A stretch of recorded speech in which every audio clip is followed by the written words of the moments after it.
नमस्कार आपण मैंने समस्ते जानी सारी कि एबे गोटे आपंकर अनऑफिशियल नोटिफिकेशन आपंकर सर्कुलेट करछि सोशल मीडिया रे आ से नोटिफिकेशन को मुझे आपंका पई आनिकी आसी एथरे देखि पारुथबे कि आपंक जो सीपीएसई 2024 थिला तार आपंक जो आपंकर एग्जाम थिला सेटा पोस्टपोन कर दिया गेतला बा आपंक स्टे करके आपंक रखि गेतला माने आपंक ओडिशा पुलिस एसआई रो एग्जाम कथा कहूचे।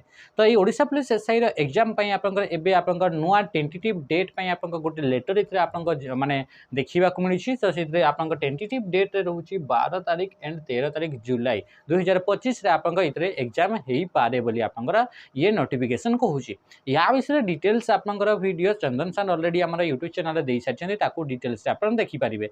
तो या होची कोन कि इतरे आपंक जानि परछन कि एबे आपंक एग्जाम हेबा को अछि। तो एग्जाम जेहेतु आपंकर हेबा को अछि तो सी आपंक टेंटेटिव हेतै पारे से आपंक डेट टिके चेंज हेई पारे किंतु आपंकर एबे बहुत ही जल्दी एग्जाम हेबार अछि। तो ता पई एबे आपंक प्रिपरेशन जारी रखिया पड़िबो। तापई आमर प्रैक्टिस बेच अच्छी जदि आप चाहिए तो से प्रैक्टिस बेच आप जॉइन हो पारे जो थी कि आप ओनली एमसीक्यू क्वेश्चन को लेकर आप प्रैक्टिस करा यार प्राइस ओनली एंड ओनली 599 रोचे। ता सहित जदि आप चाहते कि आपंकर प्रैक्टिस दरकार नहीं आपंकर ओनली मॉक टेस्ट दरकार तो 20टा आम a full length mock test आनिकी आसीचु ये आपंकर ऑलरेडी आम दे सारी तार सॉल्यूशन भी दिया है। तो ये 20टा आपंकर मॉक टेस्ट 199 आप जाइए जोटा कि आप लेटेस्ट पैटर्न को लेकर डिजाइन कर फुल लेंथ मॉक टेस्ट आप देखा मिलूँ। रही नमस्कार।